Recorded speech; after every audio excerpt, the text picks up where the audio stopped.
What's good, y'all? It's your boy Rich, and I'm back with another video, man. I just want to say happy holidays, Merry Christmas to everybody, man. I hope you guys are all having a good time and just, enjoying time with your family and, making everybody smile, because that's really what it's all about, man. It's all about, just being there for people and, making all your family members happy, hugging them, telling them that you love them, all that, man. So yeah, bro, just I hope y'all have a Merry Christmas and God bless to all.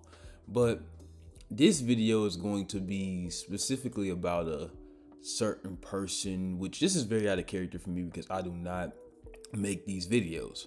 And this person is the last person who I would expect to be on my channel or just acknowledge his existence, because this guy, I'm not gonna say everything he says is wrong, especially in the men's side of things, but the things that this guy says about fucking women is just atrocious. And like I said, he's not really wrong a lot when it comes to women, but it's just the things about what he calls them and just how he talks down upon them. It's just deplorable, and I don't really care to acknowledge a person like this, so I'm just gonna go ahead and get into it. Today I'm talking about somebody named Andrew Tate. Now, he blew up in popularity from, his little videos that he was making about how men should be, successful, and how men should, work out and not be losers and stuff like that, which is very interesting in the up and coming topic when it comes to this video about him. And he ended up getting banned from all platforms, fast forward, because of the misogynistic things that he said about women. And I wasn't really around at the time. I didn't know who he was. All I just knew was he was the most Googled man at one point. And it was kind of just okay, I had to do more research on him. But then my sister knew about him before I did, and she told me lots about him. And I was just in shock of how this guy even still technically has a platform, because he has over 10 million followers on Twitter. I see his videos every now and then, and this guy is just a raging narcissist. I don't see how anybody could really sit there and take advice from somebody who has that many lawsuits on his name, which we'll get to in a minute when it comes to this video. Has that many lawsuits on his name, you know what I'm saying? Has that bad of a track record at a point where you are just being an absolute asshole and sounding like an asshole to get views. I just don't understand it when it comes to that standpoint. But now, fast forward to, today, he had a fight where let me kind of backtrack a little bit. So in the build up to this fight, and how it kind of started. So we all know who KSI is. He's a YouTuber, boxer. He's the co-owner of that shitty drink company, Prime. And, he was originally the owner of Misfits, which I still think he kind of is the owner of Misfits, but that's not even a topic that I care to get into. So he apparently got fired from that position. And Andrew Tate ended up taking that position, apparently buying that position, and apparently he's the quote-unquote new CEO of Misfits. And he directed a mandatory heavyweight title bout against a man named Chase Demore, who is known for being this reality TV star, this funny, good looking guy, pause, and just having a fight of him just basically fighting like this. Up, there's no bend in those knees. Chin down, Chase, break your knees, let's go. Chin down, break your knees, I like that. Oh boy.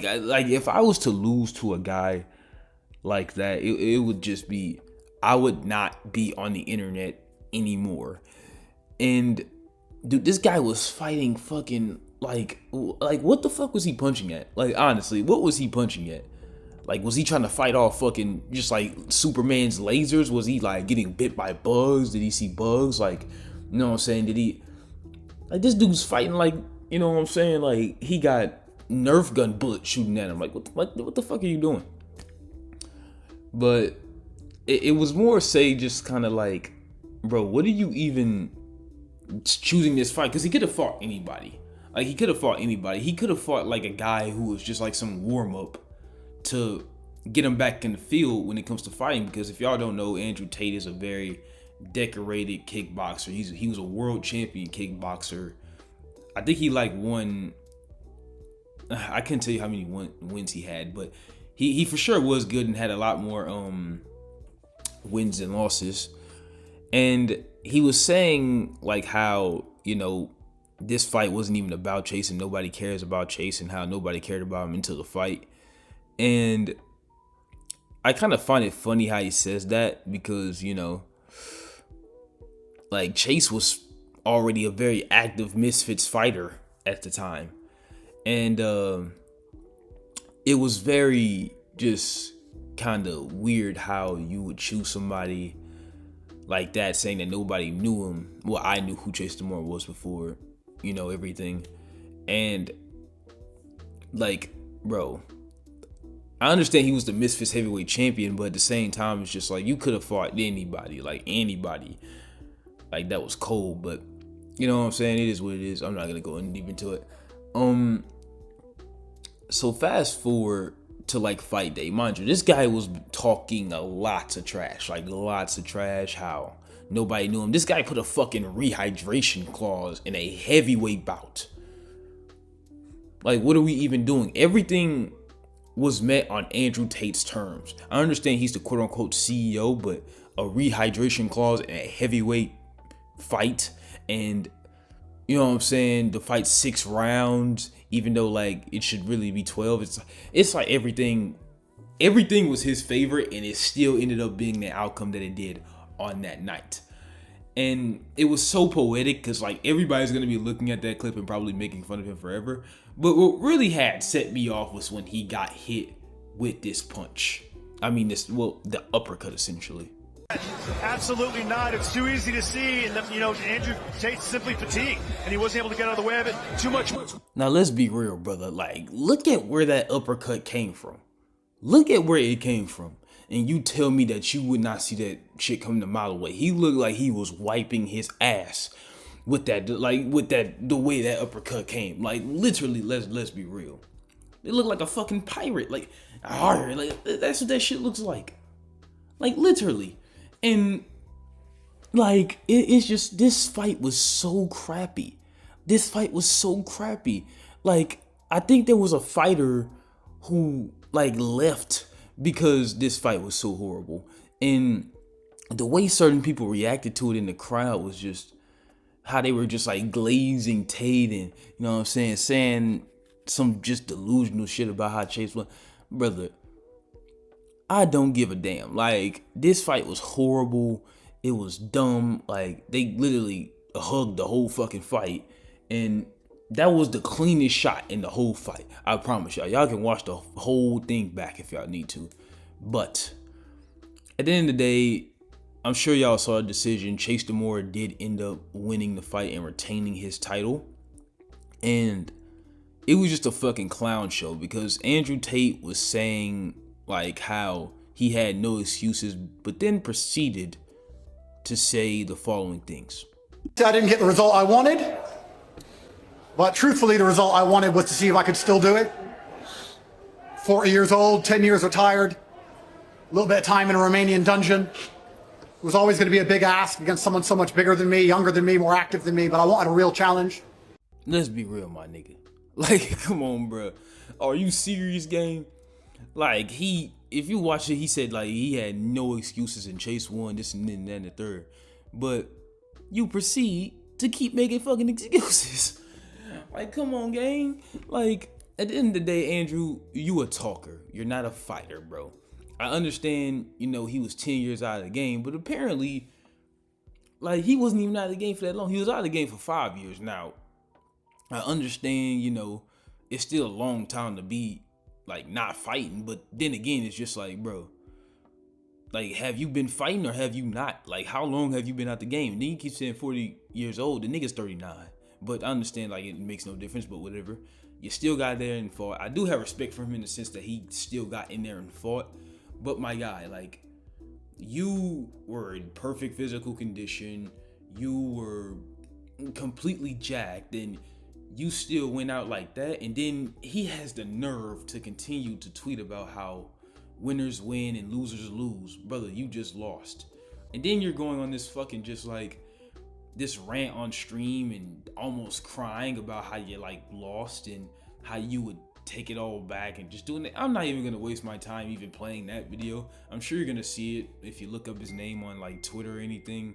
I think that was my phone, but if you see it on Twitter, I'm pretty sure you're gonna like see like this man just rambling on and going on about how God wanted him to lose and just all this extra shit, man. And I just want to let y'all know this is what happens when karma bites you in the ass. Like, you say all these things about people, you call people losers, you have a narcissistic rage every like time you get on stream, and you know, you flex your Bugattis, you flex your chains, you flex your house, and you flex the woman that you have, and look at you on the floor, like grabbing a nigga, bleeding from both eyes, and just, you know what I'm saying, worthless. And you can cope behind all the money and all the women that you have, but at the end of the day, it does not change the fact that you lost, and you cope by calling other people losers for not doing what you did. Which at the end of the day, bro, he has, like, most of the people who are talking shit would not get in the ring themselves, facts. But it still doesn't take away you're fucking getting made fun of and you're being called just like some type of hypocrite, because your whole brand is showing how you like win and shitting on people who are just like lower class than you. And now people are gonna use this fucking clip and that uppercut clip especially to clown your ass for eternity. And you really, really deserve it. But that's really all I wanted to say. I usually don't give this type of stuff my attention because I really, really don't care. And I just felt like it was only right for me to make this type of video because I thought it was fun and, you know, do another gameplay while doing it. Because this is a very awesome game. It's called Rise of the Tomb Raider. And yeah, bro, I hope you guys really enjoyed this video. And yeah, I'll see you guys real soon. Peace.